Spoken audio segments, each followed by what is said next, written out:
Hello everyone, welcome back to Buried Files. Tonight we bring you 7 of the most disturbing, true psychopath horror stories that have ever been documented. These are not exaggerated tales or fictional nightmares, but verified accounts of real individuals who encountered people completely devoid of empathy, remorse, or basic human conscience. What makes these stories particularly chilling is not the violence or supernatural elements, but the cold, calculated nature of the predators involved. Each account has been thoroughly investigated and corroborated through police reports, witness statements, and psychological evaluations. These stories reveal the terrifying reality that monsters do exist, and they walk among us wearing masks of normalcy. From manipulative stalkers to sadistic experimenters, tonight you will hear about 7 encounters that expose the darkest capabilities of the human mind. If you appreciate authentic, true horror content that explores the genuine darkness that exists in our world, subscribe to Buried Files and activate the notification bell so you never miss our deep dives into documented cases of human evil. After you experience these harrowing accounts tonight, we encourage you to share your thoughts and any similar experiences in the comments section below. Now prepare yourself as we examine 7 terrifying encounters with individuals who society would label as true psychopaths. Samuel lived in a quiet suburban apartment complex on the east side of town. The kind of place where people kept to themselves but exchanged polite nods in the hallway. He had moved there 3 years prior after accepting a position as a freelance graphic designer, a job that allowed him to work from the comfort of his 1-bedroom apartment. The complex was older but well-maintained, with thick walls that provided privacy and a small balcony that overlooked a courtyard filled with oak trees. Samuel appreciated the solitude his lifestyle afforded him.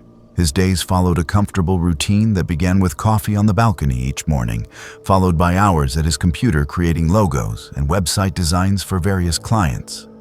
In the evenings, he would take a walk around the complex to stretch his legs, sometimes venturing to the nearby park before returning home to prepare dinner and spend the rest of the night reading or watching documentaries. Samuel had minimal interaction with his neighbors, which suited him perfectly. He recognized faces in passing and exchanged occasional small talk with the elderly woman who lived across the hall. But he valued his privacy and assumed others felt the same way.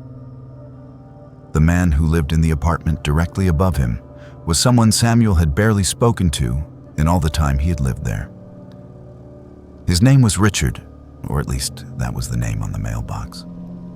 Samuel had encountered him perhaps a dozen times in 3 years, usually in the parking lot or laundry room.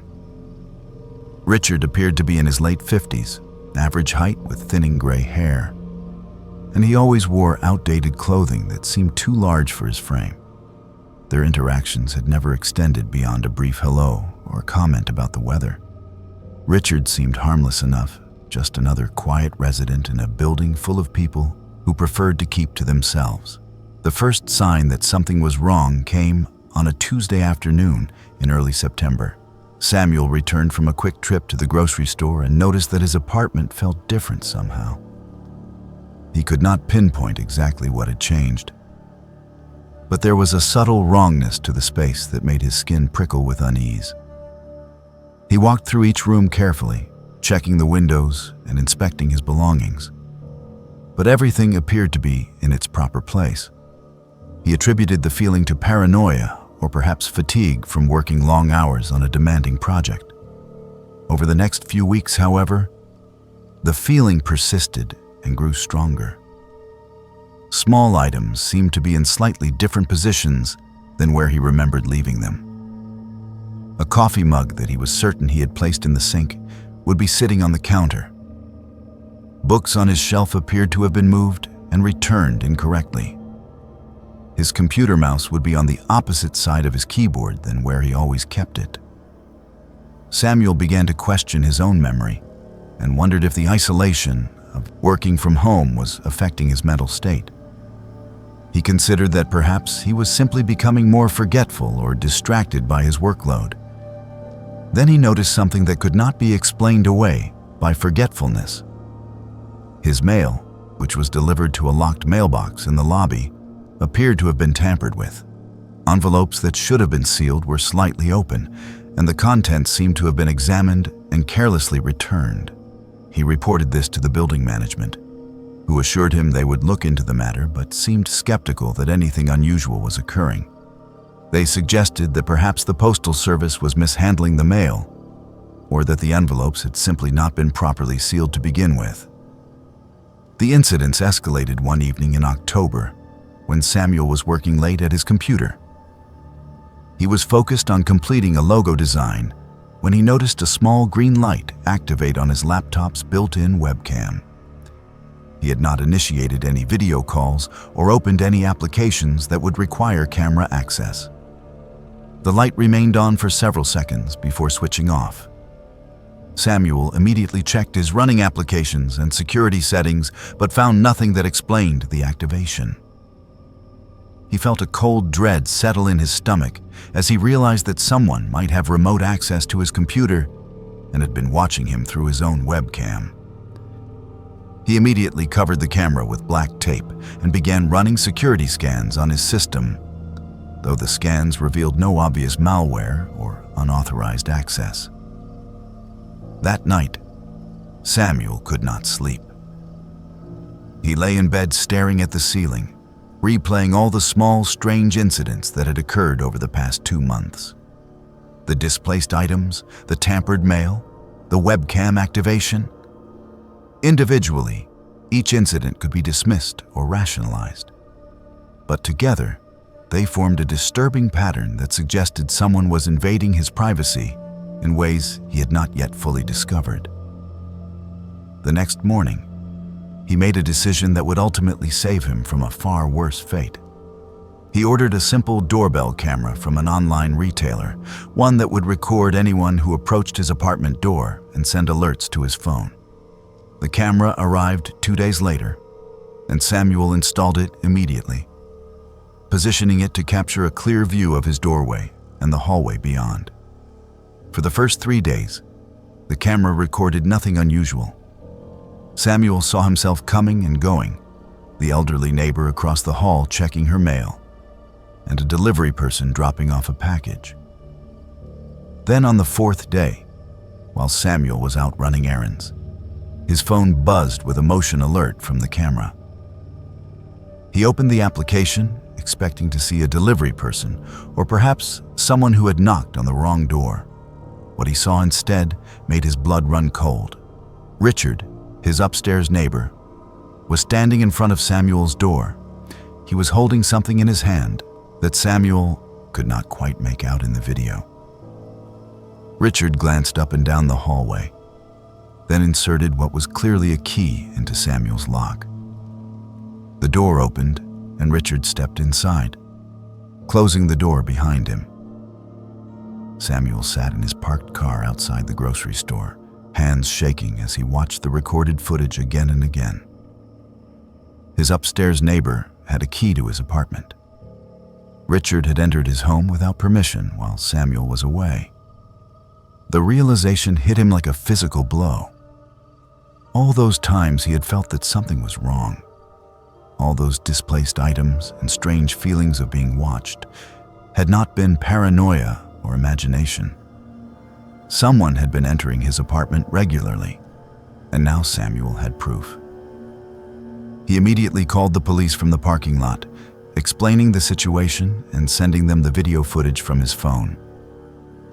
The dispatcher took his information and assured him that officers would meet him at his apartment complex within the hour. Samuel waited in his car until he saw the police cruiser pull into the parking lot. 2 officers approached his vehicle, and he showed them the video footage on his phone. Their expressions grew serious as they watched Richard enter the apartment with the unauthorized key. Samuel provided them with Richard's apartment number and explained the history of strange incidents that had been occurring. The officers asked Samuel to wait outside while they investigated. They went to Richard's apartment first and knocked on the door. Samuel watched from a distance as Richard answered, his expression shifting from confusion to concern as the officers spoke with him. After several minutes of conversation at the doorway, the officers escorted Richard down to Samuel's apartment and asked him to open the door with the key he possessed. Richard complied, producing a key from his pocket that unlocked Samuel's door without any difficulty. When questioned about how he obtained the key and why he had entered the apartment without permission, Richard became defensive. He claimed that he had found the key in the hallway months ago and had been checking on the apartment periodically to make sure everything was secure. His explanation made no sense and contradicted itself multiple times. The officers were not satisfied with his answers and asked if they could search Richard's apartment.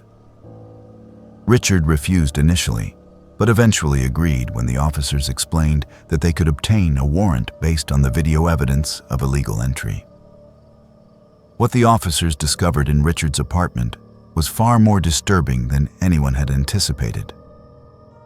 They found a notebook filled with detailed entries about Samuel's daily activities, written in cramped handwriting that covered hundreds of pages. The entries included times when Samuel left and returned to his apartment, what he was wearing, what groceries he purchased, and even observations about his mood and behavior. There were sketches throughout the notebook, crude drawings of Samuel sitting at his computer, sleeping in his bed, and standing on his balcony. Richard had been surveilling Samuel with an obsessive level of detail for what appeared to be at least a year, possibly longer.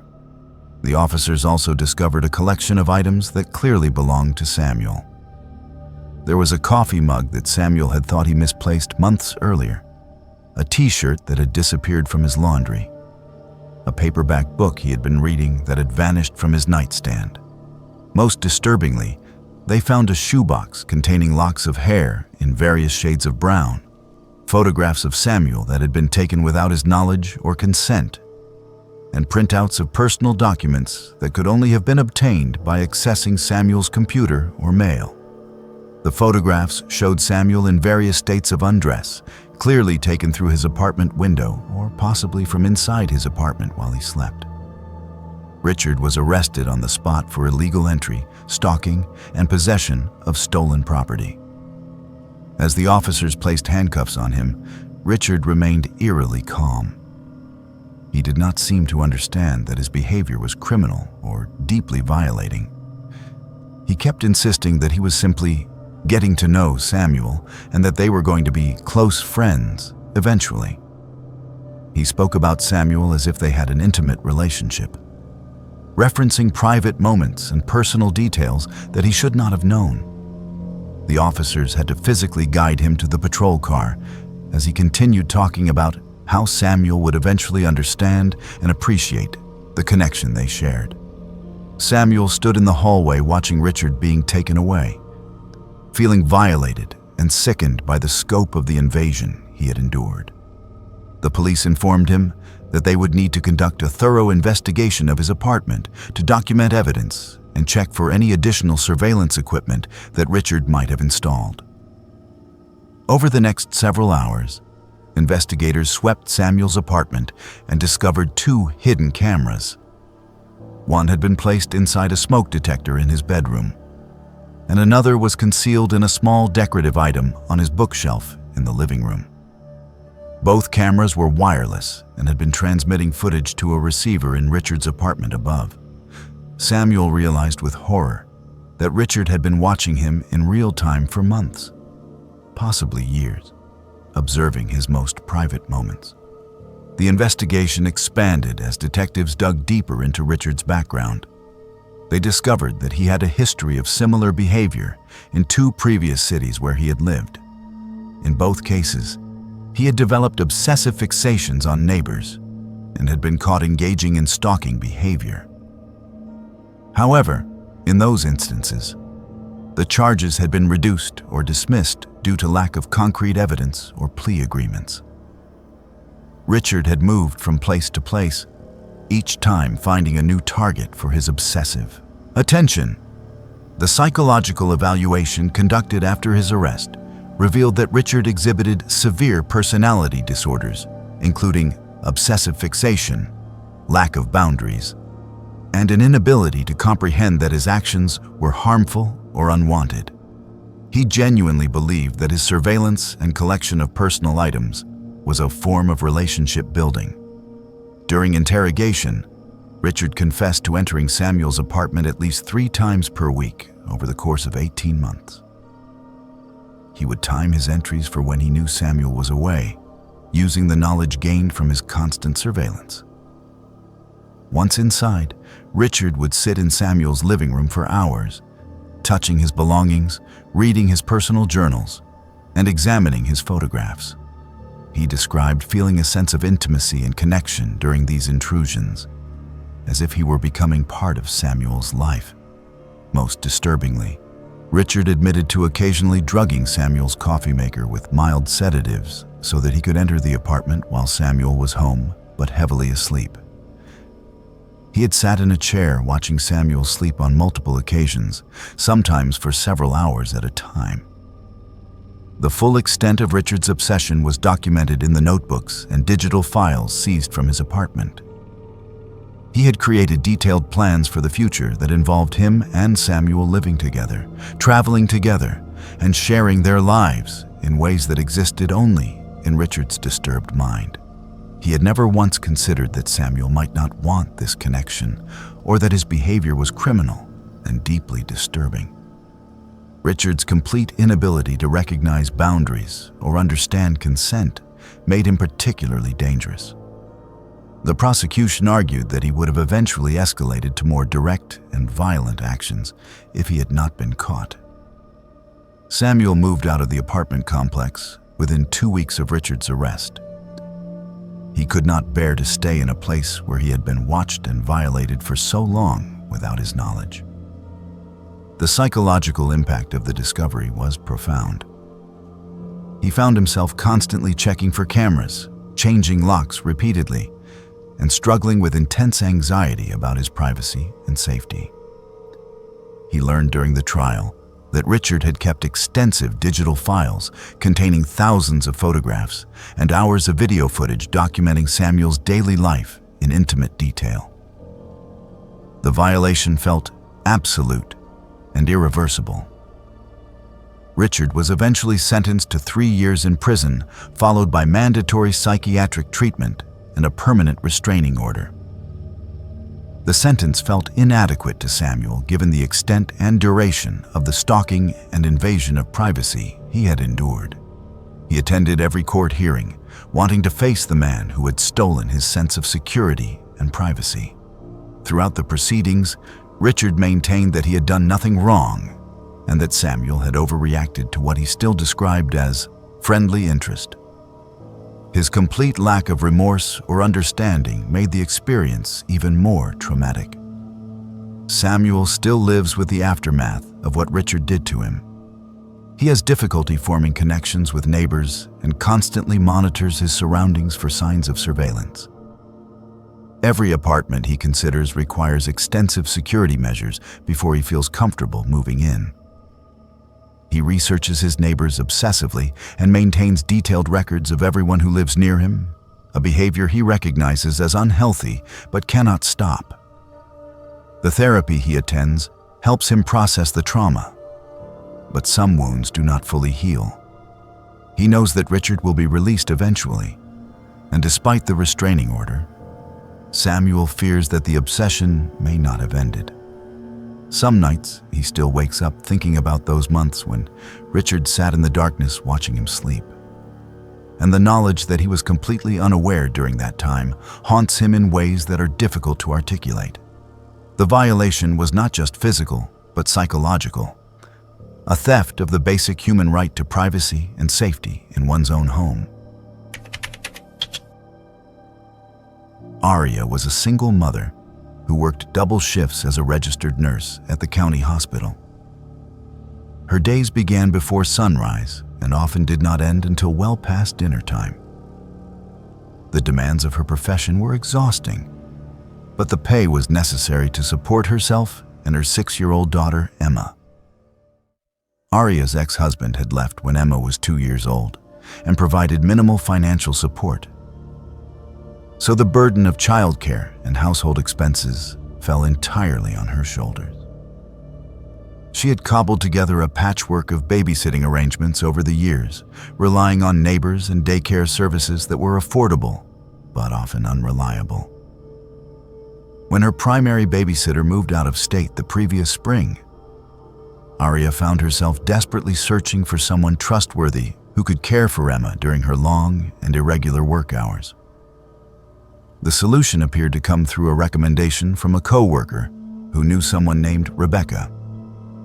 Rebecca was in her early 30s, had glowing references from multiple families, and had completed coursework in early childhood education. She presented herself as professional and nurturing during the initial interview at Aria's home. Rebecca asked thoughtful questions about Emma's routine, dietary restrictions, and favorite activities. She spoke knowledgeably about child development and seemed genuinely enthusiastic about the position. Emma, who was typically shy around strangers, warmed to Rebecca almost immediately. They played together with building blocks, while Aria and Rebecca discussed scheduling and compensation. By the end of the interview, Aria felt relieved and grateful to have found someone so qualified and personable. Rebecca's references checked out perfectly, with previous employers describing her as punctual, responsible, and excellent with children. Rebecca began working for Aria in early June, caring for Emma 5 days per week, while Aria worked her shifts at the hospital. The arrangement seemed ideal during the first few months. Rebecca always arrived on time and kept the house tidy. Emma would excitedly tell Aria about the activities they did together, including arts and crafts projects, trips to the park, and educational games. Rebecca provided detailed updates about Emma's day, including what she ate, when she napped, and any notable behaviors or accomplishments. Aria felt fortunate to have found such an attentive and capable caregiver. For the first time in years, she felt confident leaving Emma in someone else's care without constant worry about her daughter's safety and well-being. The first indication that something was wrong came in late August, approximately 3 months after Rebecca started. Emma began having nightmares that woke her several times per night. She would cry out in her sleep and wake up disoriented and frightened. When Aria asked what the nightmares were about, Emma gave vague answers about dark places and being alone. Aria attributed this to normal childhood fears and tried to comfort her daughter with nightlights and reassurance. However, the nightmares persisted and intensified. Emma also became increasingly withdrawn and quiet, a dramatic change from her normally cheerful and talkative personality. She stopped wanting to play with her toys and seemed anxious whenever Aria prepared to leave for work.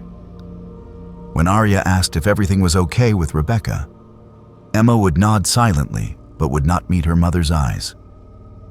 The concerning behaviors escalated when Emma's teacher called Aria at work to discuss troubling drawings that Emma had created during art time at school. The drawings depicted a small figure trapped inside what appeared to be a closet or small dark space, with a larger figure standing outside. The teacher explained that Emma had drawn similar pictures multiple times and had become upset when asked to explain them. Aria left work early that day and sat down with Emma to gently ask about the drawings. Emma remained silent for a long time before whispering that Rebecca played games that scared her. When pressed for details, Emma became visibly distressed and said that Rebecca told her she was not allowed to tell anyone about their secret games or something bad would happen to Aria. The revelation sent ice through Aria's veins. She reassured Emma that no one would hurt Aria and that Emma would never be in trouble for telling the truth. Slowly and haltingly, Emma began to describe what had been happening during the days when she was alone with Rebecca.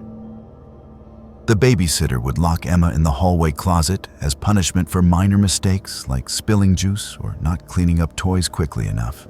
Emma would be left in the darkness for what felt like hours, sometimes missing meals, Rebecca would tell elaborate stories through the closet door about monsters that hurt little girls who told secrets to their mothers. She coached Emma on what to say if Arya asked questions, making her practice responses until Rebecca was satisfied that Emma would not reveal the truth. Arya felt sick as she listened to her daughter describe the systematic psychological abuse she had endured for months. She immediately called the police and filed a report. But she knew that without physical evidence, the case would be difficult to prove.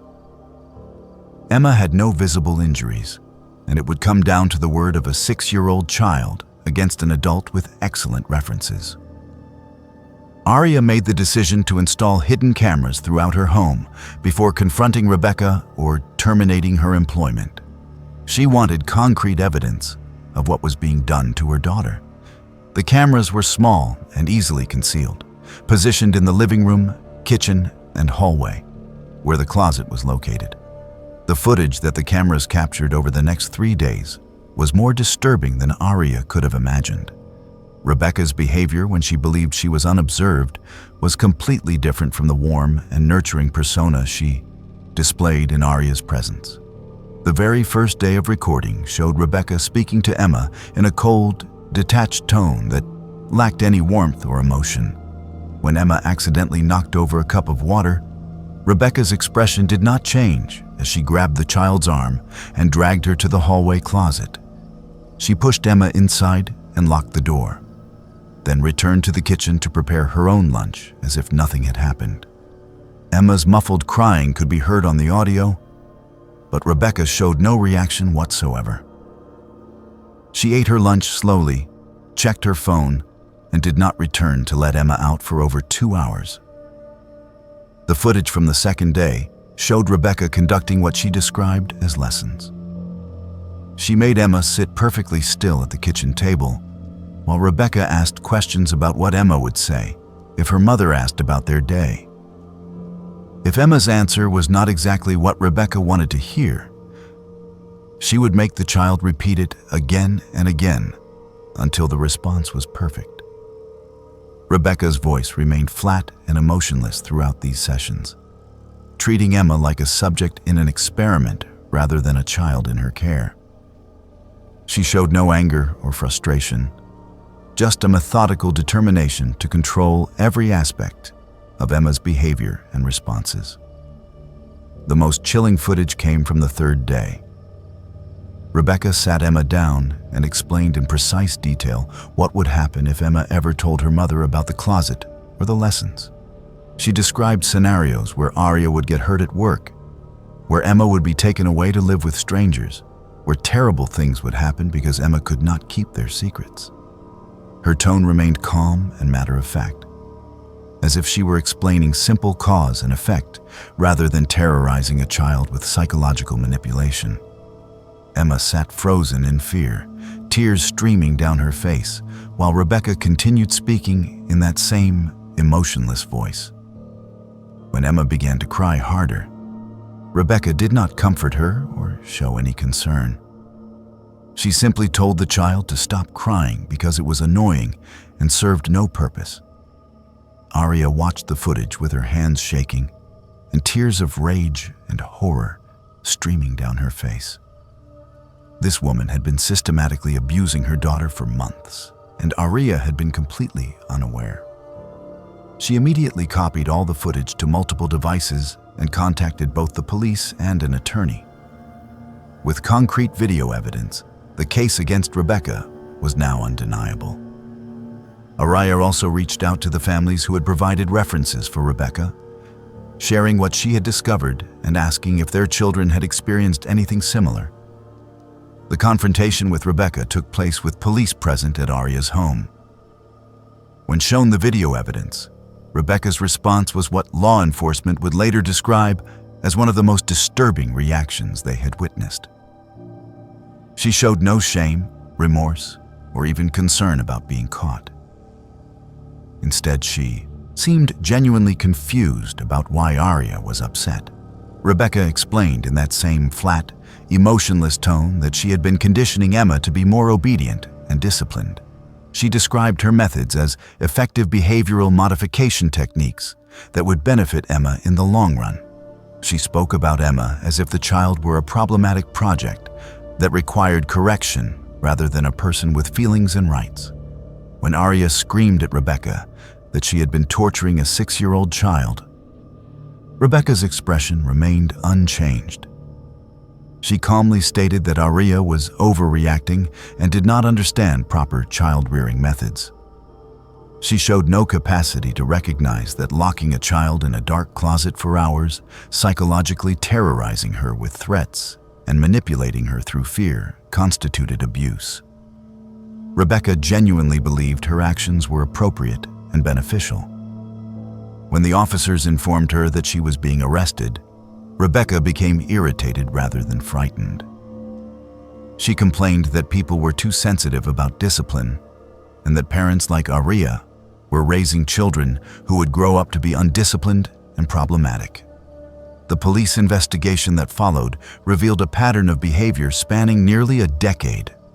Rebecca had worked for 7 different families over that time period, and when investigators contacted them, several reported that their children had undergone behavioral changes during and after Rebecca's employment. The children had become withdrawn, fearful, and exhibited signs of trauma that the parents had attributed to other causes, such as starting school or developmental phases. None of the families had suspected their babysitter because Rebecca had been so convincing in her professional persona. The children had been too frightened to tell their parents the truth, and without evidence, the abuse had remained hidden. Investigators discovered journals in Rebecca's apartment that documented her work with different families over the years. The entries were written in clinical language, describing children as subjects and referring to her abuse techniques as experiments in behavioral conditioning. She recorded detailed observations about which methods were most effective in achieving compliance and silence. There was no emotion in the writing, no acknowledgement that she was dealing with real children who were suffering. Rebecca had treated each child care position as an opportunity to test her theories about control and manipulation. She viewed children as objects to be molded, rather than as vulnerable human beings deserving of care and protection. The trial was lengthy and emotionally devastating for Arya and Emma. Rebecca showed no remorse throughout the proceedings and maintained that her actions had been misunderstood and mischaracterized. She insisted that she had never harmed any child, and that discipline and structure were being criminalized by an overly permissive society. Her complete lack of empathy or understanding made it clear to everyone in the courtroom that she was incapable of recognizing the trauma she had inflicted. The prosecution presented testimony from multiple families whose children had been under Rebecca's care, and the patterns of psychological abuse were undeniable and consistent across all cases. Rebecca was ultimately convicted on multiple counts of child abuse and endangerment and sentenced to 15 years in prison. Even as the sentence was read, she maintained the same emotionless demeanor that had characterized all her interactions. She filed appeals claiming that her constitutional rights had been violated and that the evidence against her had been obtained improperly. She never once expressed concern for the children she had harmed or acknowledged that her actions had been wrong.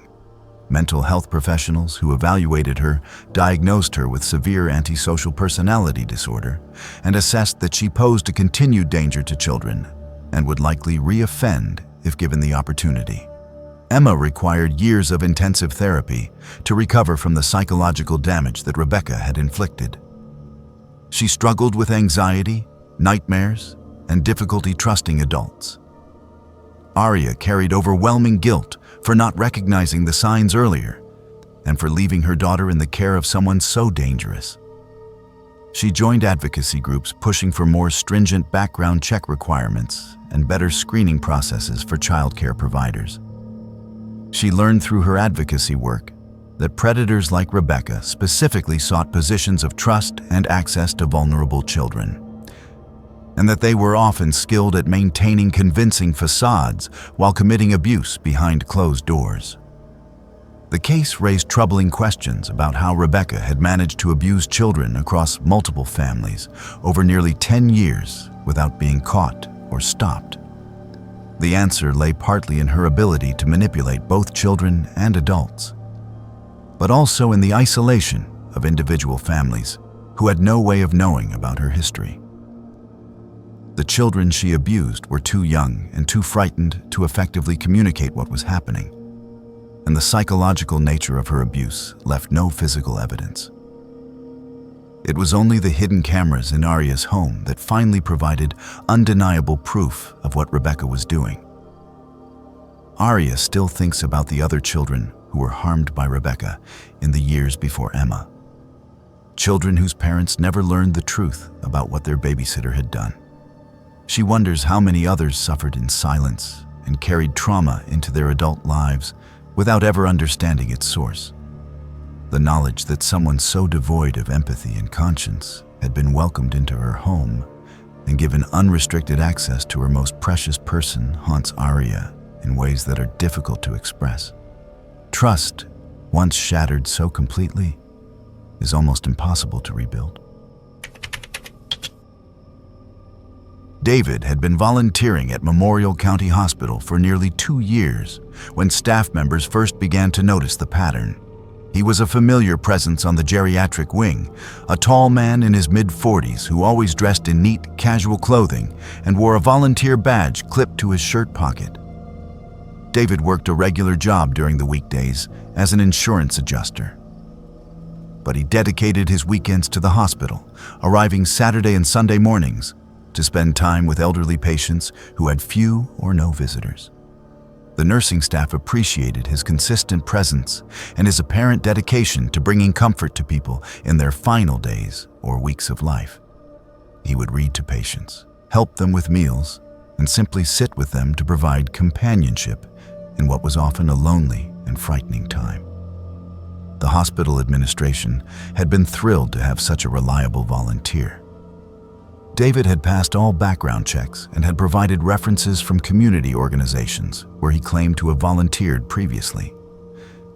His application had been exemplary, and during his interview, he spoke eloquently about his desire to give back to the community and provide comfort to those who were suffering. He explained that he had lost his own grandmother to a long illness and had seen how much difference a caring presence could make during those difficult final days. The volunteer coordinator had been moved by his story and had immediately approved his application. David established a routine that took him from room to room on the geriatric wing. He would check with the nursing station to learn which patients had not received visitors that week, and he would prioritize spending time with the most isolated individuals. He carried a worn leather bag that contained books, magazines, and occasionally small gifts like flowers or puzzle books. Patients who were lucid enough to communicate often expressed gratitude for his visits, and several had specifically requested that David be notified when he was not on shift so that he could come read to them or simply sit with them. However, a night shift nurse named Patricia began to notice something troubling. Several of the patients who David visited regularly seemed unusually distressed after his departures. An elderly man named Mr. Harrison, who had been in relatively good spirits despite his declining health, became withdrawn and anxious following David's weekend visits. Mrs. Chen, a woman with mild dementia who was typically pleasant and calm, would become agitated and tearful on Sunday evenings after David had spent time with her. Patricia mentioned her observations to other staff members, but most dismissed her concerns as coincidental or attributed the behavior changes to the natural progression of the patient's conditions. The situation reached a critical point when a family member arrived unexpectedly to visit her father on a Saturday afternoon. The daughter, whose name was Jennifer, had driven 3 hours from out of state and arrived outside of normal visiting hours. She went directly to her father's room and heard voices inside. When she opened the door, she found David sitting beside her father's bed. Her father, Mr. Bowman, was crying quietly. and David was speaking to him in a tone that Jennifer immediately recognized as cruel, despite the soft volume. She stood frozen in the doorway, as David told Mr. Bowman that his children only visited out of obligation and were actually relieved that he was dying because he had been a burden on them for years. Jennifer's shock quickly turned to rage. She demanded to know who David was and what he thought he was doing speaking to her father that way. David stood up calmly, his expression neutral, and explained that he was a hospital volunteer having a difficult but necessary conversation with Mr. Bowman about acceptance and letting go. He spoke in a professional tone, claiming that therapeutic conversations sometimes involved confronting hard truths. Jennifer ordered David out of the room and immediately went to the nursing station to report what she had witnessed. David followed her and calmly reiterated his explanation to the staff, maintaining that Jennifer had misunderstood a therapeutic discussion. The nursing supervisor on duty took the complaint seriously and immediately notified the volunteer coordinator and hospital administration. An investigation was launched that same day. Jennifer provided a detailed written statement about what she had heard David saying to her father, and hospital security was instructed to review footage from cameras positioned in the hallways. While the cameras did not capture audio or show the interior of patient rooms, they did record David's movements throughout the hospital during his volunteer shifts. Security staff spent days reviewing footage and began to notice a disturbing pattern. David would enter patients' rooms and remain inside for extended periods, sometimes over an hour, with the door fully closed. This was unusual because volunteers were generally instructed to keep doors at least partially open, unless specifically requested otherwise by the patient. The footage also showed that David specifically targeted rooms of patients who were listed as having no recent visitors or whose families lived far away. He avoided rooms where family members were present or frequently visited. The hospital administration made the decision to install a hidden audio recording device in one of the rooms where David frequently visited. The patient was a woman named Mrs. Garcia, who had advanced dementia and whose family lived in another state. She had been in the hospital for 3 weeks and had received no visitors during that time. The recording captured during David's next visit was deeply disturbing and confirmed the worst fears of the investigative team. David entered Mrs. Garcia's room with his usual friendly greeting, asking how she was, feeling, and whether she needed anything. Once he had confirmed that she was alone and unlikely to be interrupted, his entire demeanor changed. David's voice became cold and clinical as he began speaking to Mrs. Garcia about her family. He told her in explicit detail that her children had not visited because they did not care about her and were waiting for her to die so they could inherit her property. He described how relieved they would be when she was gone, no longer a financial and emotional burden on their lives. Mrs. Garcia, whose dementia made her confused and vulnerable, became visibly distressed and began crying. David showed no reaction to her tears. He continued speaking in that same detached tone, describing the process of dying and telling her that she would die alone in this hospital room, with no one who loved her present. The recording was approximately 40 minutes long, and throughout its duration, David maintained the same emotionless delivery. He was not angry or cruel in the traditional sense. There was no passion or malice in his voice. He spoke as if he were narrating a documentary or conducting an experiment, observing Mrs. Garcia's reactions with clinical detachment. At one point, he took notes in a small journal, writing observations about how she responded to different statements. Near the end of the recording, a nurse knocked and entered to check Mrs. Garcia's vitals. David's demeanor changed instantly. His voice became warm and concerned as he comforted Mrs. Garcia and told the nurse that she had been having a difficult afternoon and feeling sad about missing her family. When confronted with the recording, David showed no shame or defensiveness. He seemed genuinely puzzled by the concern and anger directed at him.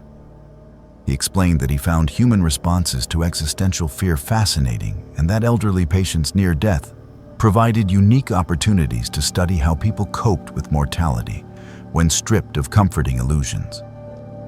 He described his interactions as a form of psychological research, though he had no formal training in psychology beyond undergraduate coursework. David spoke about the patients as if they were subjects in an experiment rather than vulnerable human beings in his care. He expressed frustration that people were reacting emotionally instead of recognizing the scientific value of his observations.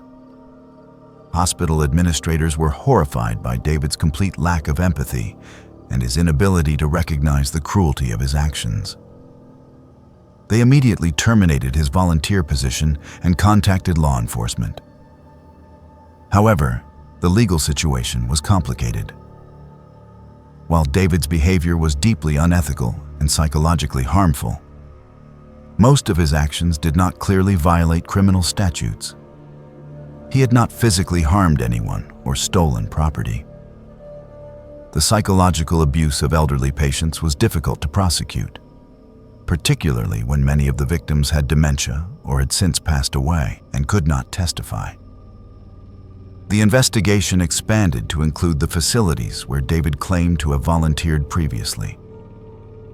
Administrators discovered that David had been asked to leave 2 other organizations under vague circumstances that were documented as not a good fit, rather than explicit misconduct. Neither organization had reported specific incidents, and David had not been formally accused of wrongdoing that would appear on a background check. He had carefully maintained his activities just within the boundaries of what was legally actionable, while inflicting significant psychological harm on vulnerable people.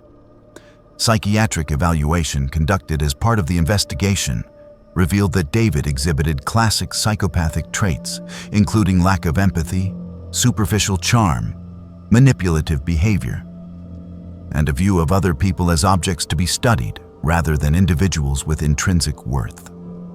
The evaluator noted that David showed no remorse for the distress he had caused, and genuinely did not understand why his behavior was considered problematic. He viewed himself as a curious observer, conducting valuable research, rather than as someone who had systematically terrorized dying patients during their most vulnerable moments. The hospital implemented new protocols requiring that all volunteers be supervised when interacting with vulnerable patients. But the damage David had caused could not be undone. Several families whose elderly relatives had been under his care came forward after learning about the investigation. They described how their loved ones had become inexplicably fearful and distressed during hospital stays, expressing paranoid thoughts about being abandoned or unloved. These families had attributed the behavior to dementia or medication side effects, never suspecting that a trusted volunteer had been systematically undermining their loved one's emotional stability in their final days. David moved to another state shortly after the investigation concluded. The hospital could not legally prevent him from volunteering elsewhere because he had not been criminally charged. They added him to internal databases and notified other hospitals in the region. But there was no central registry to prevent him from simply applying at organizations that did not check beyond basic criminal background checks. Staff members who had worked alongside David for 2 years felt betrayed and guilty that they had not recognized the signs of his true nature sooner. The psychological trauma he inflicted on patients who were already facing death and decline remained impossible to fully measure or address. Evelyn was a graduate student pursuing a master's degree in environmental science at a large public university. The program was demanding and required long hours in the laboratory conducting research on soil contamination and remediation strategies. Her modest stipend barely covered tuition and basic living expenses, which meant she needed to find affordable housing near campus. After weeks of searching through university housing boards and online listings, she found what seemed like an ideal situation. A doctoral student in psychology named Marcus was looking for a roommate to share a 2-bedroom apartment located within walking distance of the main academic buildings. The rent was reasonable, utilities were included, and Marcus seemed professional and respectful during their initial meeting at a coffee shop near campus. Marcus was in his late 20s, tall and thin with dark-rimmed glasses that gave him an intellectual appearance. He explained that he was working on his dissertation and spent most of his time either in the psychology department or in his room conducting research and writing. He assured Evelyn that he was quiet and kept to himself, which aligned perfectly with what she was looking for in a living situation. They discussed basic ground rules about shared spaces, cleaning schedules, and quiet hours. Marcus seemed organized and reasonable, showing Evelyn a chart he had created for tracking household chores and expenses. Everything about the arrangement seemed ideal for 2 busy graduate students who needed affordable housing and minimal social obligations. Evelyn moved into the apartment in late August, just before the fall semester began. Her bedroom was small but adequate, with a window that overlooked a parking lot and enough space for her bed, desk, and a bookshelf. Marcus helped her carry boxes up the stairs and was polite and helpful during the move-in process. The first few weeks passed without incident.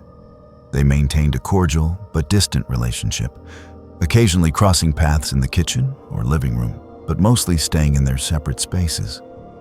Marcus seemed to spend most of his waking hours either away at the university or closed in his room working on his computer. Evelyn appreciated the quiet environment, which allowed her to focus on her coursework and research responsibilities. The first sign that something was wrong came in mid-September, when Evelyn began experiencing unusual sleep disturbances. She would go to bed exhausted after long days in the laboratory, but would wake up feeling even more tired than when she had gone to sleep. Her dreams were vivid and unsettling, filled with anxiety and confusion that lingered into her waking hours. She attributed this to stress from her demanding academic program and increased her caffeine intake to compensate for the persistent fatigue. Around the same time, she began noticing that Marcus watched her with an intensity that made her uncomfortable. When they were in shared spaces, she would catch him staring at her with an expression that seemed analytical rather than friendly. If she made casual conversation about her day or her research, he would pull out a small notebook and write notes while maintaining eye contact. When Evelyn asked Marcus about the constant note-taking, he explained that as a psychology doctoral student, he was trained to observe human behavior and communication patterns. He claimed that taking notes was simply a habit from his research work, and that he found interpersonal dynamics fascinating from an academic perspective. His explanation seemed plausible enough, and Evelyn did not want to seem paranoid or accusatory. So she accepted it despite her lingering discomfort. However, the behavior continued and seemed to intensify. Marcus began asking her detailed questions about her sleep quality, her stress levels, and her emotional state. The questions felt invasive, but were framed in language that made them sound like casual concern rather than intrusive interrogation. Other strange incidents began to accumulate. Small personal items would go missing from Evelyn's room, things like a hairbrush, a favorite t-shirt she wore to sleep, and a journal where she kept research notes and personal reflections. She would find these items days later in different locations, never where she had left them. The thermostat in the apartment seemed to fluctuate wildly, making her room uncomfortably hot or cold at seemingly random times. She would adjust it, only to find it changed again within hours. Objects in her room were occasionally moved slightly, positioned in ways that felt wrong, but that she could not definitively prove had been altered. The cumulative effect of these incidents made her feel disoriented and anxious, though she could not point to any single event that was clearly threatening or malicious. The truth came to light when Evelyn decided to do a thorough cleaning of her room in October. She was dusting the smoke detector mounted on her ceiling when she noticed that it seemed newer and slightly different from the one she remembered seeing when she first moved in. Upon closer inspection, she realized it was not a smoke detector at all, but a sophisticated hidden camera disguised to look like one. The discovery sent waves of horror and violation through her body. She immediately began searching the rest of her room and found a second camera hidden inside what appeared to be an ordinary air freshener plugged into an outlet near her bed. Someone had been watching her in her most private space, recording her as she slept and changed clothes. Evelyn felt sick as the implications became clear. She checked her laptop and discovered spyware had been installed that logged her keystrokes and browsing history. Someone had access to all her passwords, emails, and personal information. The only person with access to her room was Marcus. She confronted him immediately, her hands shaking with rage and fear as she held the fake smoke detector. Marcus did not deny anything. Instead, he looked at her with that same analytical expression and calmly confirmed that yes, he had installed the cameras and the spyware. His tone was matter-of-fact, as if he were discussing a routine aspect of his day rather than a serious violation of her privacy and autonomy. Marcus explained that Evelyn was part of his dissertation research on behavioral conditioning and stress response in controlled environments. He had been systematically manipulating various aspects of her environment to study how she responded to different stressors. The temperature fluctuations, the moved objects, the missing items, the disturbed sleep. All of it had been intentional manipulation designed to create stress and disorientation. He had been drugging her evening tea with mild sedatives to affect her sleep quality, and then measuring her cognitive performance and emotional state the following day. He showed Evelyn thick binders filled with detailed documentation of his experiment, including charts tracking her behavior, transcripts of their conversations, and analysis of how different interventions affected her measurable responses. What horrified Evelyn most was not just the violation itself, but Marcus's complete inability to understand that what he had done was wrong. He spoke about the research with genuine enthusiasm, describing it as groundbreaking work that would revolutionize understanding of environmental stressors on human psychology. He seemed genuinely confused and irritated by her anger, repeatedly explaining that the data he had collected was invaluable and that she should feel honored to have contributed to such important research. When Evelyn threatened to call the police, Marcus calmly pointed out that she had signed a general consent form for psychology research participation as part of her student enrollment agreement. He had intentionally misled her about that document, using it as potential legal cover for his unauthorized experimentation. Evelyn called the police immediately, and they arrived within 20 minutes of her call. The officers were disturbed by what they found in Marcus's room. In addition to the monitoring equipment and detailed research documentation about Evelyn, they discovered similar files on 3 previous roommates. Marcus had been conducting these unauthorized experiments for years, systematically manipulating the environments and behaviors of vulnerable people who trusted him as a roommate. Each file contained thousands of photographs, hours of video footage, detailed behavioral analysis, and notes about which manipulation techniques produced the most significant stress responses. The subjects of these experiments had all experienced psychological distress during their time living with Marcus, but none had discovered the true cause until now. University investigators and police discovered that Marcus had fabricated the ethical approval documents he claimed to have for his research. His dissertation advisor had been completely unaware of these experiments and was horrified to learn what Marcus had been doing. The ethical violations were staggering in their scope and severity. Marcus had systematically deceived and harmed multiple people, all while convincing himself that he was conducting legitimate scientific research.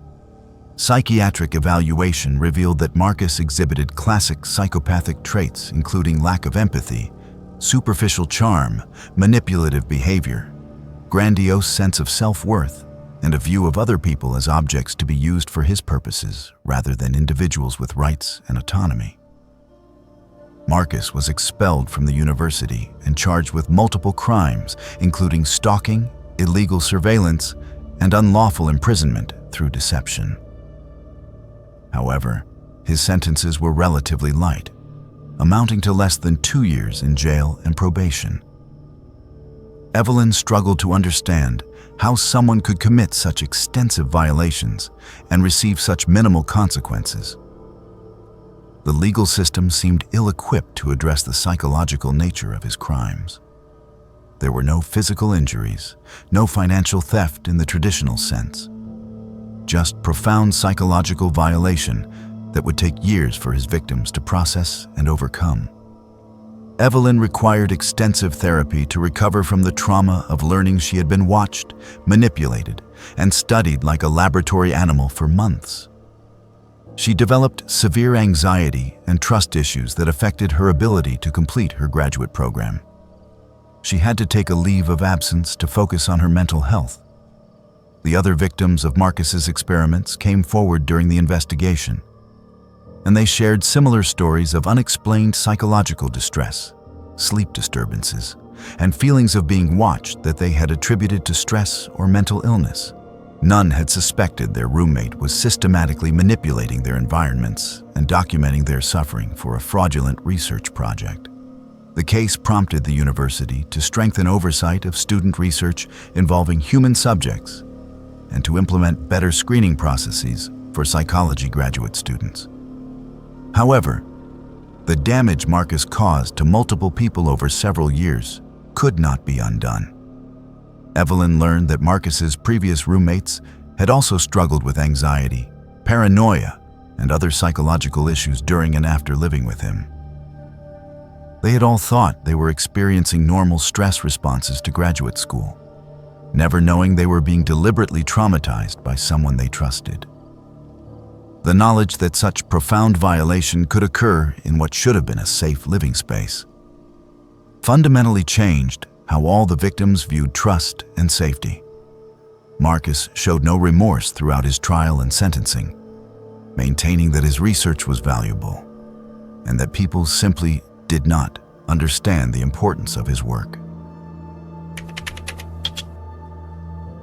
Joseph was driving through a remote stretch of highway in the early hours of the morning when his car began making a worrying, grinding noise.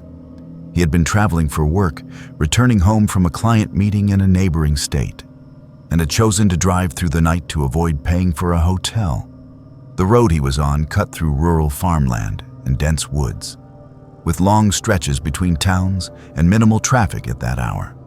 When the grinding noise escalated to a loud knocking sound, and the car began to lose power, Joseph guided it onto the shoulder and watched with sinking dread as the engine died completely.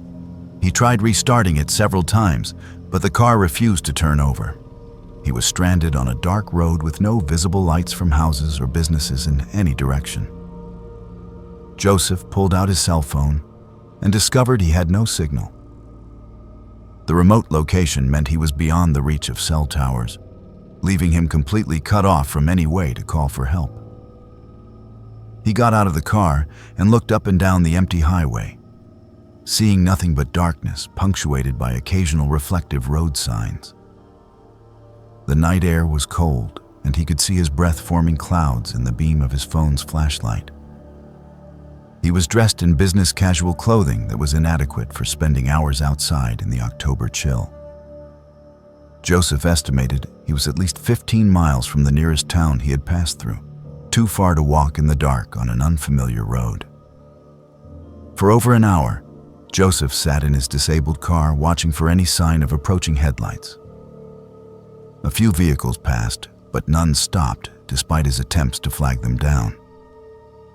He was beginning to seriously worry about his situation when he finally saw headlights approaching from behind. A pickup truck slowed as it neared his car and pulled onto the shoulder behind him.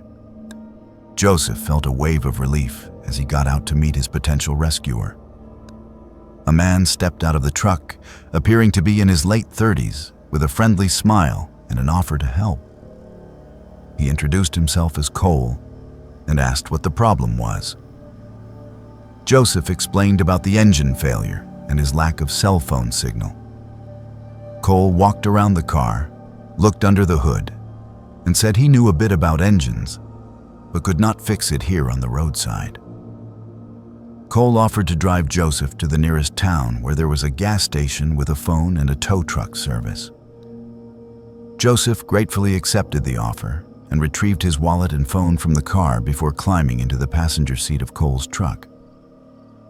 The interior smelled faintly of chemicals, something sharp and unpleasant that Joseph could not quite identify.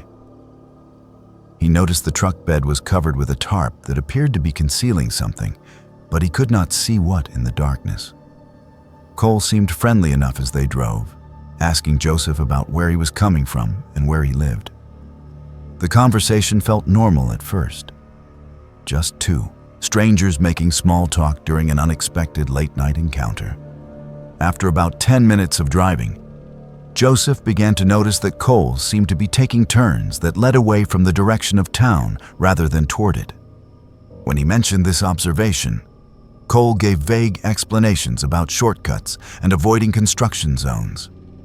His tone remained friendly, but his answers did not quite make sense. Joseph felt the first stirrings of unease in his stomach. He looked more carefully at his surroundings and realized they were driving deeper into rural areas with fewer and fewer signs of civilization. The chemical smell in the truck seemed stronger now, and Joseph noticed dark stains on the floor mat near his feet that looked disturbingly like dried blood. Cole began asking more specific and personal questions. He wanted to know if anyone was expecting Joseph tonight, if anyone knew his exact route, if he had family waiting for him. The questions felt wrong, too pointed and deliberate. Joseph gave evasive answers, claiming people were expecting him soon and would be worried if he did not arrive. Cole's friendly demeanor began to slip. His smile became fixed and unnatural, and his eyes took on a calculating quality that made Joseph's skin crawl with fear. They passed the turn that would have led into town, and when Joseph protested, Cole ignored him completely. The pretense dropped entirely when Cole spoke again. His voice had changed, becoming flat and emotionless in a way that was more frightening than anger would have been. He told Joseph that accepting help from strangers was a dangerous thing to do. He described in disturbing detail what he had planned for Joseph, speaking in the same tone someone might use to discuss their grocery shopping list. Cole mentioned previous travelers he had picked up on this same stretch of road, providing specific details about what had happened to them that left no doubt he was telling the truth. He spoke about their fear and their pleas with what sounded like clinical interest rather than sadistic pleasure. It was as if he were describing laboratory experiments rather than the torture and murder of human beings. Joseph's mind raced as terror flooded through his body. He was trapped in a moving vehicle with someone who had just calmly explained plans to kill him. Cole was not driving fast, maintaining a steady, moderate speed that suggested he was confident and in no hurry. They were on a narrow rural road with dense woods on both sides. Joseph knew his only chance was to escape from the truck, regardless of the risk of injury. He waited for a moment when Cole had to slow down for a sharp curve in the road. As the truck decelerated, Joseph grabbed the door handle and threw himself out of the moving vehicle. He hit the pavement hard and rolled several times before coming to rest on the gravel shoulder. Pain exploded through his body from multiple points of impact, but adrenaline kept him moving, scrambled to his feet, and ran directly into the woods, hearing the screech of brakes behind him as Cole stopped the truck. Joseph crashed through undergrowth and low branches, running blindly in the darkness with no sense of direction except away from the road. He could hear Cole calling after him in that same emotionless voice. telling him to come back to the truck as if Joseph were a misbehaving child rather than someone fleeing for his life. Joseph ran until his lungs burned and his legs threatened to give out beneath him. He found a dense thicket of bushes and crawled into the center of it, trying to control his ragged breathing and remain completely silent. Through the darkness, he could see the beam of a flashlight sweeping through the trees. Cole was searching for him with methodical efficiency, moving through the woods in a grid pattern and stopping periodically to listen for sounds of movement. The search went on for what felt like hours, but was probably closer to 30 or 40 minutes. Cole's voice would occasionally drift through the trees, calling out observations about how far Joseph could not have gotten and how the woods would be difficult to navigate in the dark. Joseph remained frozen in his hiding place, ignoring the cold and the pain from his injuries.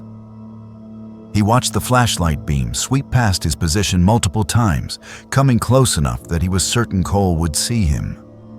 Each time the beam moved on without stopping, Joseph held his breath and prayed for the search to end.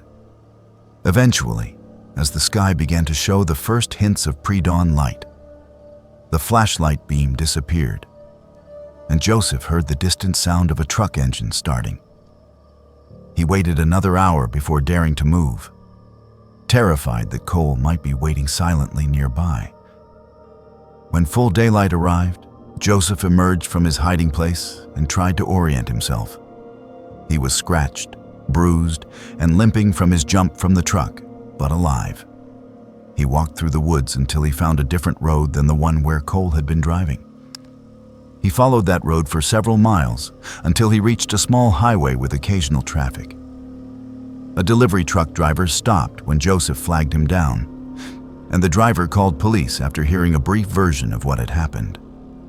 The police investigation that followed revealed a disturbing pattern.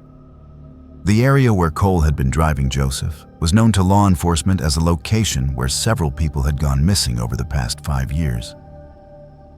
Investigators found multiple illegal dump sites in the woods near where Cole had been taking Joseph.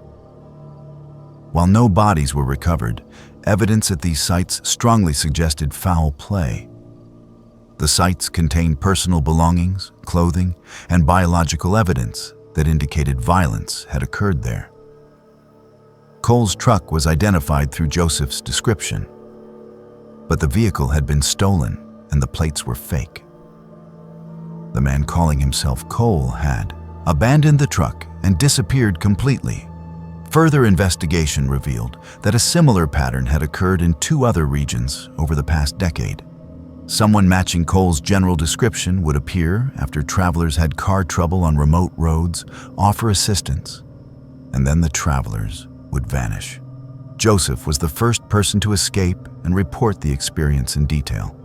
Detectives believed that the man was responsible for numerous disappearances across multiple states, always targeting people who were stranded and vulnerable on isolated roads. The complete lack of emotion in his voice when describing his plans suggested severe psychopathic traits, including absence of empathy, predatory behavior, and treating murder as routine activity. Despite extensive searches and investigations, the man was never caught. The stolen truck yielded no useful forensic evidence beyond confirmation that multiple people had been in the vehicle at different times, some of whom matched missing persons' descriptions. Cole, if that was even his real name, had simply vanished. Authorities suspected he moved to a different region and continued his pattern of predatory behavior. Joseph provided detailed descriptions to forensic artists and participated in multiple interviews with law enforcement. But without a real name or clear trail to follow, the investigation eventually went cold. Joseph struggles with the psychological aftermath of his experience. He was the first person to survive an encounter with this predator and provide testimony. But that knowledge brings guilt rather than comfort. He thinks about the people Cole mentioned during that drive, the previous victims whose suffering Cole described with such detached clinical interest. Joseph wonders how many people were killed by someone who viewed murder not as a crime of passion or even malice, but as something routine and unremarkable. The complete absence of emotion in Cole's voice haunts Joseph more than threats or anger would have. It suggested someone for whom killing was simply a task to be completed, no different than any other daily activity. The case remains open, and Joseph receives occasional updates from investigators when new information emerges. So far, there have been no breaks in identifying or locating the man. Joseph lives with hypervigilance about his surroundings and an inability to trust helpful strangers. The knowledge that someone so dangerous remains free and likely continues to prey on stranded travelers creates a persistent anxiety that therapy has only partially addressed. Sometimes Joseph wonders if he will ever feel truly safe again, knowing that people like Cole exist and move through society completely undetected until the moment they reveal their true nature. Scarlett had been going through the most difficult period of her adult life when she decided to seek professional help. Her marriage of 8 years had ended in a bitter divorce that left her emotionally devastated and financially strained. The dissolution had been contentious, involving accusations and legal battles that drained both her bank account and her sense of self-worth. Friends had encouraged her to talk to someone, to process the trauma and rebuild her confidence. After researching therapists in her area who specialized in divorce recovery and trauma counseling, Scarlett found Dr. Morris, whose credentials were impressive and whose online reviews were overwhelmingly positive. Former clients described him as insightful, compassionate, and genuinely invested in their healing journeys. The first session with Dr. Morris took place in his comfortable office located in a professional building downtown. The space was decorated with soothing colors and comfortable furniture designed to put clients at ease. Dr. Morris was in his early 50s, with graying hair and a calm demeanor that immediately made Scarlett feel safe sharing her story. He listened attentively as she described the breakdown of her marriage, the feelings of failure and betrayal that haunted her, and the difficulty she was having moving forward with her life. Dr. Morris asked thoughtful questions and offered observations that seemed perceptive and helpful. By the end of the first session, Scarlett felt hopeful that therapy would help her heal and regain control of her life. Over the following weeks, Scarlett attended weekly sessions with Dr. Morris. She opened up about her deepest insecurities, her childhood wounds that had contributed to relationship patterns, her fears about being alone, and her anxiety about financial stability. Dr. Morris encouraged this vulnerability, explaining that confronting painful truths was necessary for genuine healing. Scarlett trusted him completely and shared details about her life that she had never told anyone. She discussed her strained relationship with her family, her difficulties forming close friendships, and her tendency toward anxiety and self-doubt. Dr. Morris took detailed notes during every session and frequently referenced previous conversations, which made Scarlett feel heard and understood. The troubling pattern began subtly in the 3rd month of therapy. Scarlett mentioned during a session that she was anxious about her financial situation and worried about making ends meet on her single income. Within days of that session, she received an unexpected bill from her car insurance company for an administrative error that required immediate payment. A few days later, her landlord informed her that there would be a rent increase starting the following month. Then her employer announced unexpected budget cuts that would reduce her work hours. Each incident on its own could be coincidental, but the timing seemed strange. Scarlett mentioned these stressors during her next therapy session, and Dr. Morris helped her process the anxiety they created. This pattern continued and intensified over the following months.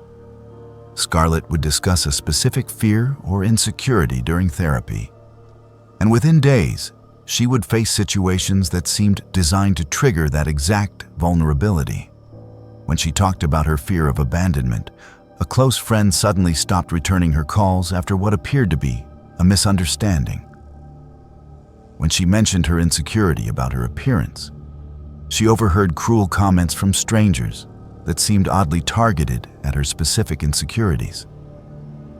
When she discussed trust issues, she discovered that a colleague had been sharing confidential information about her at work.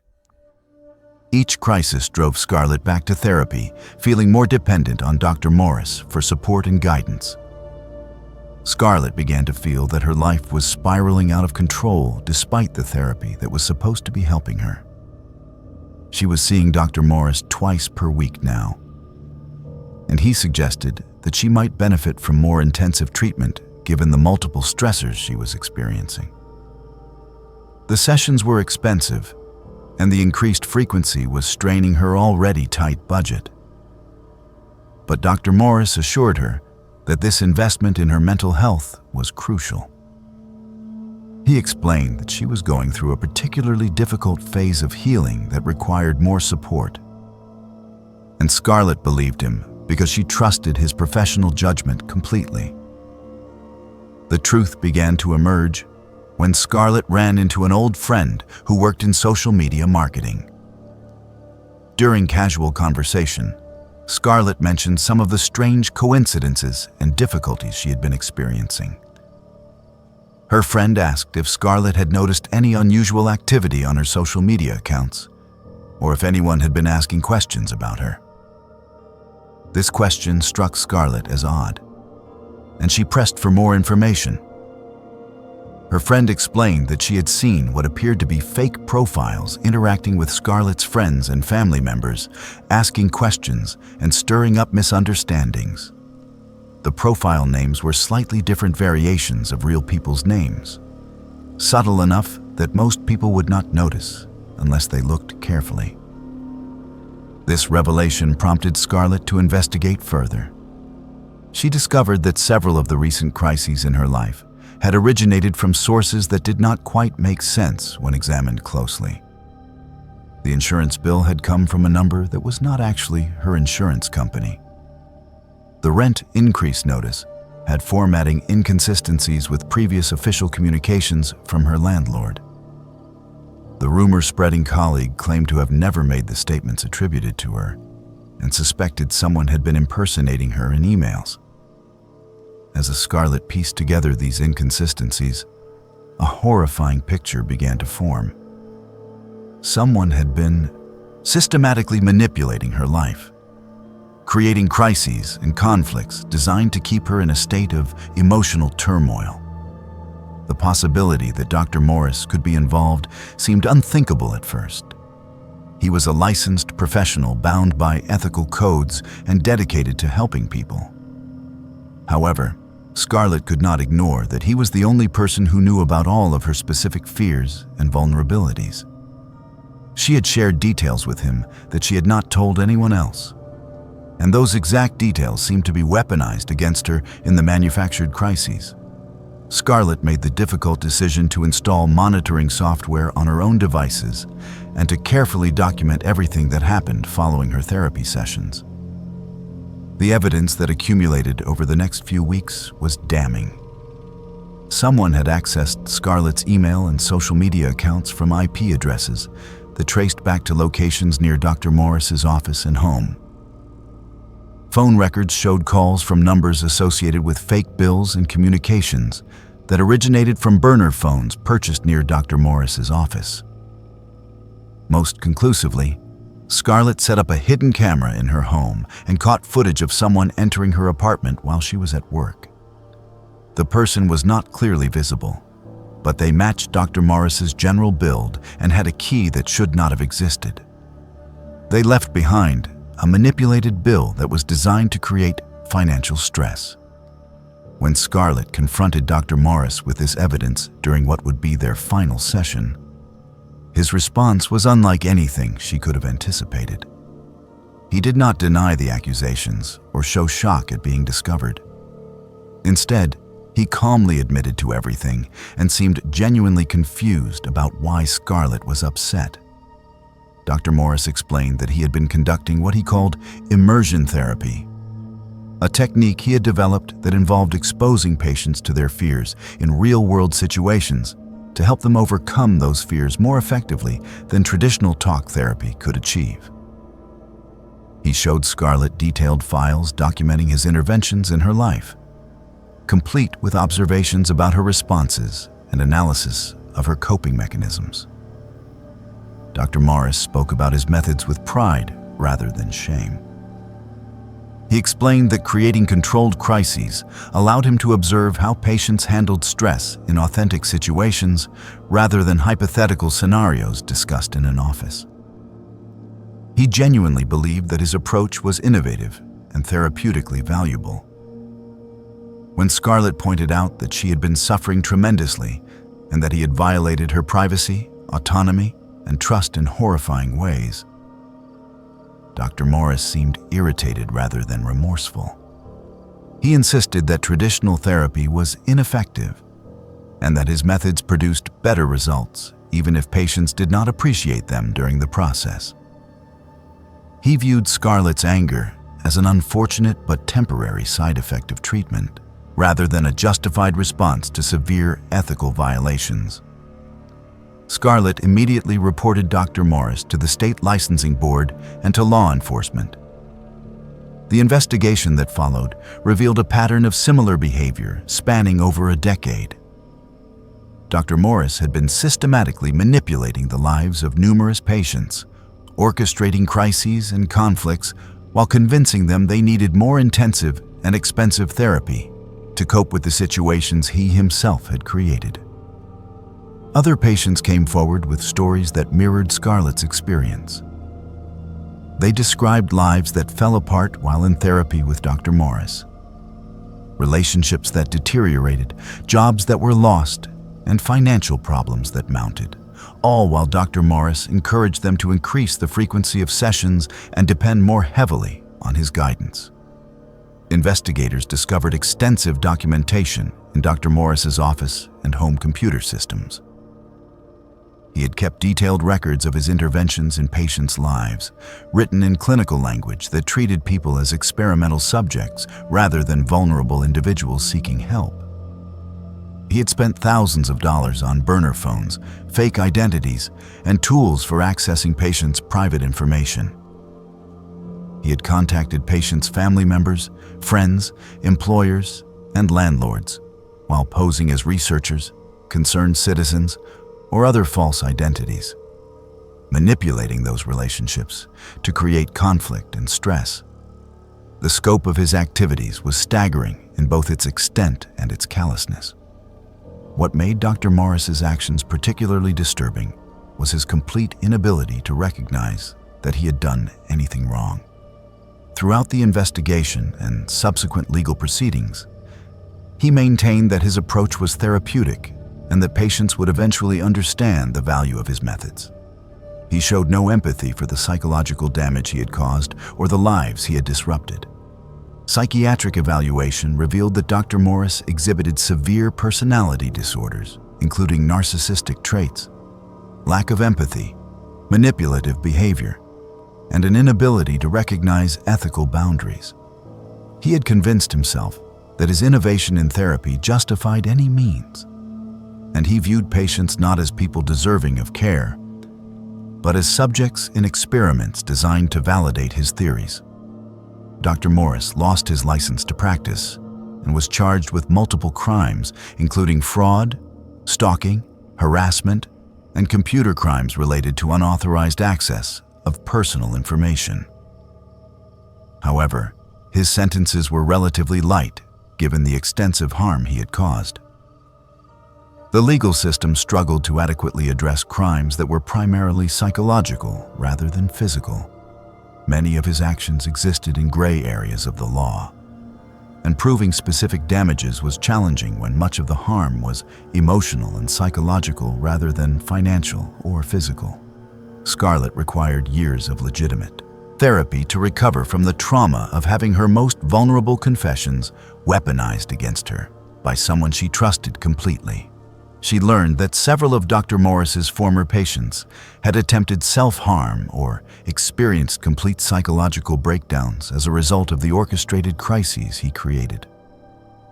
Some had lost marriages, jobs, and custody of children due to the conflicts and problems he manufactured in their lives.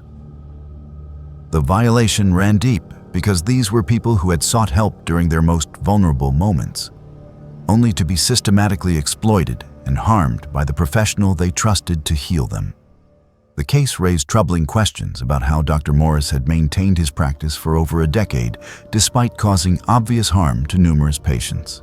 The answer lay partly in the isolated nature of therapy relationships and the tendency of suffering patients to blame themselves rather than their therapist when their lives deteriorated.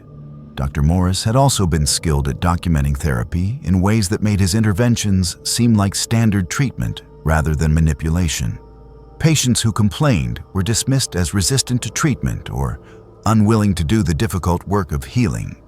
Scarlett still struggles with trust and questions whether any aspect of her recovery during that time was genuine or simply another layer of Dr. Morris's manipulation. She advocates now for stronger oversight of mental health professionals and better mechanisms for patients to report unethical behavior without fear of being dismissed as mentally unstable. The knowledge that someone so fundamentally broken was given power over vulnerable people haunts her in ways that are difficult to articulate. Dr. Morris's conviction that he had done nothing wrong and that his methods were misunderstood makes his crimes even more disturbing, because it suggests he would continue the same behavior if given any opportunity. Owen worked as a software developer at a mid-sized technology company located in a suburban office park. The company employed approximately 200 people across various departments, including development, sales, marketing, and customer support. The work environment was casual and collaborative, with an open office layout designed to encourage communication between team members. Owen had been with the company for 3 years and generally enjoyed his job despite the occasional stressful deadline or difficult client project. He kept to himself for the most part, preferring to focus on his coding work rather than engage in extensive office socializing. But he maintained friendly professional relationships with his immediate co-workers. Victoria worked in the customer support department, which was located in the same open office area as the development team. Her cubicle was adjacent to Owen's, separated only by a low partition that allowed for easy conversation between workstations. Victoria had joined the company about 6 months after Owen and had always been pleasant and outgoing. She would often strike up conversations with Owen about work-related topics, occasionally asking for technical help with customer issues, or simply chatting about weekend plans and current events. Owen appreciated having a friendly face nearby and enjoyed their casual interactions, though he never thought of their relationship as anything beyond cordial co-workers. Over time, Victoria's interest in Owen's life seemed to intensify in ways that initially felt flattering, but gradually became uncomfortable. She began asking increasingly personal questions about his daily routine, his living situation, his relationship status, and his family background. When Owen mentioned during one conversation that he lived alone in an apartment across town, Victoria's questions became more specific. She wanted to know exactly where he lived, what his commute was like, whether he felt safe in that neighborhood, and what he did in his free time. Owen answered these questions without much thought at first, assuming Victoria was simply making friendly conversation and showing genuine interest in getting to know her coworker better. The pattern of coincidental encounters began about 2 months into their friendship. Owen mentioned during a lunch break that he was a member of a particular gym near his apartment. The following week, Victoria announced that she had just joined the same gym and asked Owen about his workout schedule so they could potentially exercise together. Owen found this slightly odd, since the gym was not particularly close to where Victoria lived. based on what she had mentioned about her commute. But he did not think much of it. A few weeks later, Owen casually mentioned his favorite coffee shop where he often worked on weekends. Within days, Victoria began appearing at that same coffee shop on weekend mornings, always acting surprised to see Owen there and asking to join him at his table. These coincidences accumulated over the following months. Owen would mention a restaurant he liked, and Victoria would show up there.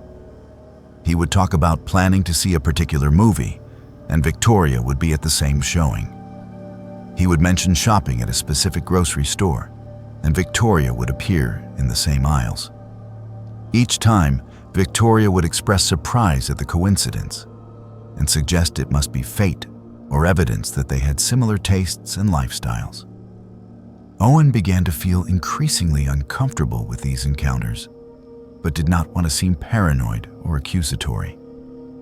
He convinced himself that perhaps they did simply have overlapping routines and preferences, though the frequency of these meetings seemed statistically improbable. The situation escalated when Owen's neighbor mentioned seeing a woman matching Victoria's description in the apartment building hallway on multiple occasions. The neighbor had assumed she was visiting someone in the building, but had never seen her actually enter any apartment. This information disturbed Owen deeply, as it suggested Victoria had been coming to his building for reasons she had never disclosed to him.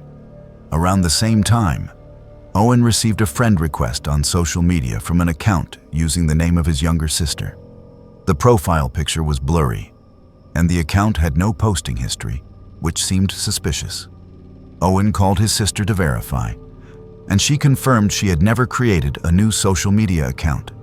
Someone had created a fake profile using her name and photograph. Owen began investigating and discovered that this fake account had been interacting with multiple members of his family and friend group, gathering information about his life through casual conversations and questions. The account had befriended his parents, his college roommate, and several cousins, always asking questions that eventually circled back to details about Owen's schedule, preferences, and personal history. Owen felt violated and frightened by this systematic gathering of information about his life. The only person who had shown this level of intense interest in him was Victoria, and the timing of the fake account's creation coincided with when Victoria had started working at the company. Owen reported Victoria to Human Resources, providing documentation of the fake social media account and explaining his concerns about her following him to various locations and showing up at his apartment building. The Human Resources Department took the complaint seriously and launched an investigation. They discovered that Victoria had been using her access to company systems to view Owen's personnel file multiple times, including information she had no legitimate business reason to access, such as his home address, emergency contact information, and salary details. ET Forensics revealed that she had been logging into systems beyond her authorized access level, exploiting a security vulnerability to gather information about Owen that should have been confidential. When confronted by Human Resources about these activities, Victoria's initial response was to claim that Owen had been encouraging her attention and that they had been developing a romantic relationship. She portrayed herself as a woman who had been led on by a co-worker who was now trying to distance himself unfairly. However, when presented with concrete evidence of the unauthorized system access and the fake social media account, her story began to fall apart. IT investigators had traced the fake account back to IP addresses associated with Victoria's home and mobile devices. They had also found messages on her work computer where she discussed gathering information about Owen with someone outside the company. Victoria's demeanor changed dramatically when she realized the evidence against her was overwhelming. The friendly, warm persona she had always projected disappeared completely, replaced by cold hostility. She became angry rather than defensive, stating that Owen should be grateful for the attention and interest she had shown in him. She expressed resentment that he was rejecting her efforts to build a relationship, framing his complaints as ingratitude rather than legitimate concerns about stalking and privacy violation. Victoria showed no understanding that her behavior had been inappropriate, threatening, or illegal.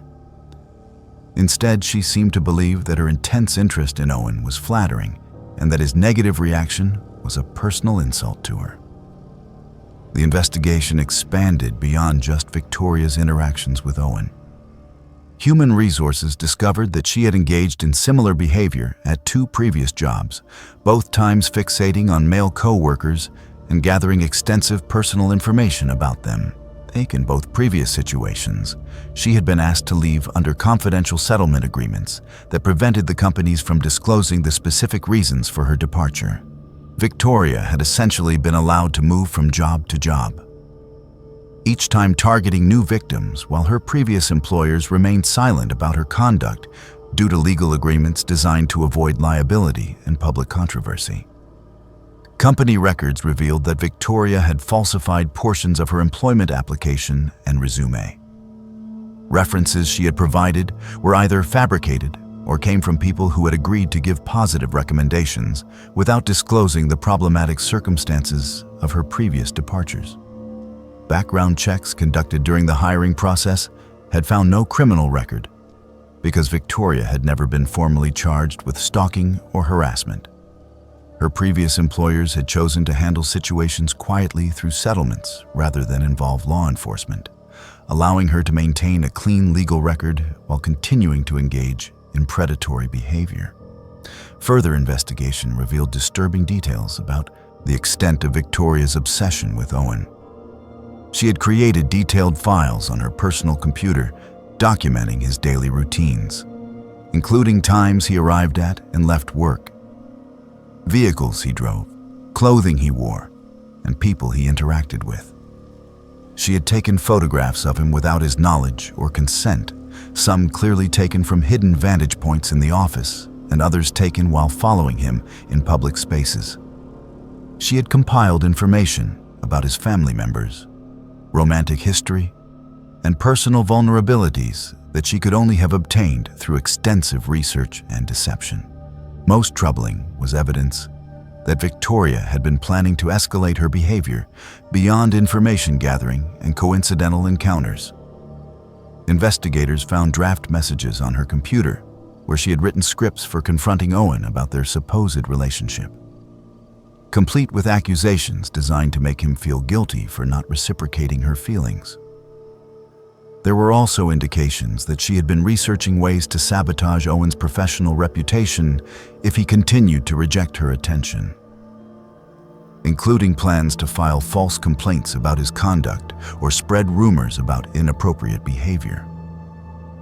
Victoria was terminated immediately, and a restraining order was filed requiring her to stay away from Owen, the workplace, and Owen's residence. However, Victoria violated the restraining order multiple times over the following weeks, appearing at locations where Owen was known to frequent and attempting to contact him through various means, including burner phone numbers and new social media accounts. Each violation resulted in police reports, but Victoria was ultimately arrested only after she attempted to enter Owen's apartment building and was caught on security camera footage trying to bypass the locked entrance. Psychiatric evaluation conducted as part of the criminal proceedings revealed that Victoria exhibited traits consistent with erotomania, a delusional disorder characterized by the belief that another person is in love with them despite clear evidence to the contrary. She also showed signs of obsessive fixation, inability to accept rejection, lack of empathy for her target's distress, and manipulative behavior designed to create and maintain access to her victims. The evaluator noted that Victoria had convinced herself that her feelings for Owen were reciprocated, and that any resistance from him was simply a misunderstanding or test of her devotion rather than genuine rejection. Owen struggled with the professional and personal fallout from Victoria's stalking. Despite being cleared of any wrongdoing, Several co-workers who had initially heard Victoria's version of events continued to view him with suspicion or discomfort. Rebuilding his professional reputation within the company required months of consistent behavior and transparency about what had actually occurred. Owen developed significant anxiety about forming any kind of friendly relationship with co-workers, never knowing whether casual friendliness might be misinterpreted as romantic interest or encouragement. The experience taught Owen that predators could exist in ordinary workplace environments, presenting themselves as friendly and normal, while systematically gathering information and planning escalating intrusions. What disturbed him most about Victoria was her complete conviction that she was the victim in the situation, that his refusal to accept her attention was a personal wrong committed against her rather than a reasonable response to threatening and violating behavior. She remained unable to recognize her conduct as stalking or harassment, viewing herself as someone who had been unfairly punished for caring too much about another person.